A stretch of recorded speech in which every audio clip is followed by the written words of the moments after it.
অনেকে বলে সভা সমিতি করে, তৃণমূল কংগ্রেসকে আক্রমণ করে।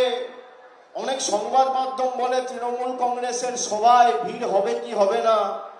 এখানে প্রায় সংবাদ মাধ্যমের 50 জন প্রতিনিধি আছে।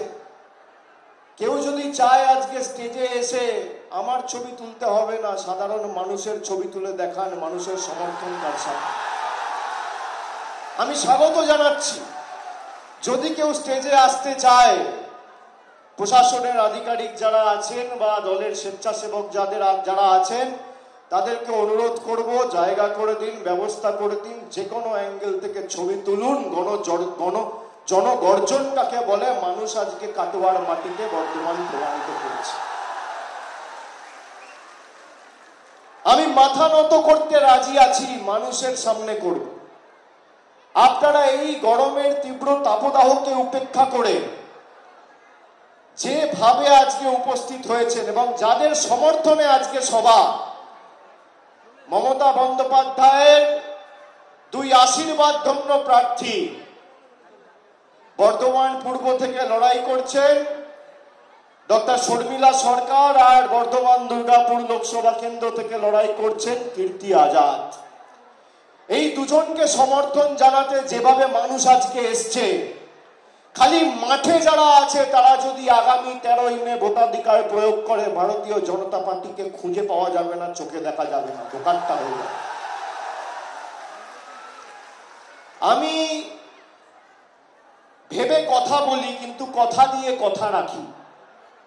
আপনারা দেখেছেন আমি নবজোয়ারের সময় যখন এসছিলাম পূর্ব বর্ধমানে, এই কাটোয়াতে আমি এসছিলাম, আরো বর্ধমান জেলার বিভিন্ন জায়গায়, আউশগ্রাম, কেতুগ্রাম, মঙ্গলকোট, ওদিকে বর্ধমান শহর, রায়না থেকে শুরু করে জামালপুর, আমি একাধিক জায়গায় গেছি, মানুষের কথা শুনেছি।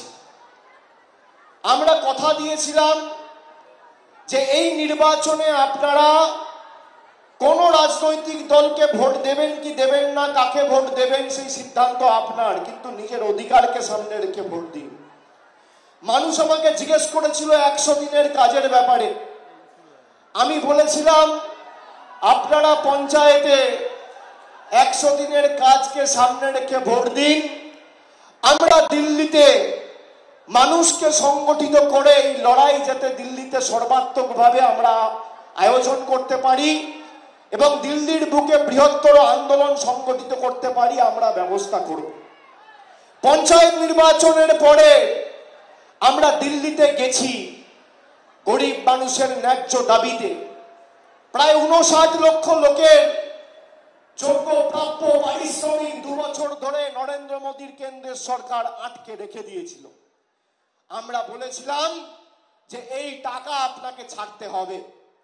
আমাদের সাংসদদের চুলের মুঠি ধরে টেনে হিচড়ে আমাকে প্রায় 50 জন পুলিশ মিলে টানতে টানতে কৃষি ভবন থেকে বার করে দিয়েছিল। সেই ছবি বা ফুটেজ আপনারা গণমাধ্যমে দেখেছেন।